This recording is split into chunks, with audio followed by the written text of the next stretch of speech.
উদ্বুদ্ধ হবে যে হ্যাঁ আমাদেরও সংস্কৃতি চর্চা করতে হবে। কেউ হয়তো ভালো গান গাবে, কেউ ভালো নাচবে, কেউ ভালো কবিতা আবৃত্তি করবে, যে কোনো কিছু হতে পারে। তো আশা করি আপনারা এটি ধরে রাখবেন। আর আপনাদের জ্ঞাতার্থে বলি যে আমাদের গত মাসিক মিটিংয়ে আমরা একটা সিদ্ধান্ত নিয়েছিলাম, হয়তো আপনাদের হাত দিয়ে সেটি হবে, হচ্ছে যে আমাদের ভালোঘাটে কোনো শিল্পকলা একাডেমি নেই। তো আমরা এটি করার জন্য উদ্যোগ নিতে যাচ্ছি। তো আপনাদের সহযোগিতা প্রয়োজন, কারণ আপনাদের ছাড়া এটি বাস্তবায়ন করা সম্ভব না। আমরা আমাদের থেকে হাত বাড়িয়ে দিব, আপনারা যদি একটু হাতটা আগিয়ে দেন তাহলে হয়তো এটি বাস্তবায়ন করা সম্ভব।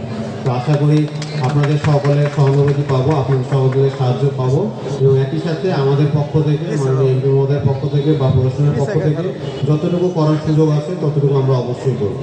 তো আপনি জি হ্যাঁ হ্যাঁ, নজরুল জন্মজয়ন্তী যেটি আছে, এখানে আমাদের ভালুকাকে আমরা শ্রেষ্ঠ হিসেবে দেখতে চাই। আপনারা সবাই চান তো নাকি? তো সেক্ষেত্রে আমাদের যা যা করণীয় সেটি হচ্ছে রিহার্সেলটা ভালো করে করতে হবে, রিহার্সেল বেশি বেশি করে করতে হবে, এবং একই সাথে আমাদের এটা হতে হবে নজরুলকে কেন্দ্র করে, যেন সকলে এই যে আয়োজনটা হবে এখানে হয়তো একটা কবিতা আবৃত্তি হতে পারে, একটা গল্প হতে পারে, একটা নাটক হতে পারে। নজরুলের তো শেষ নেই, এমন কোনো সেক্টর নেই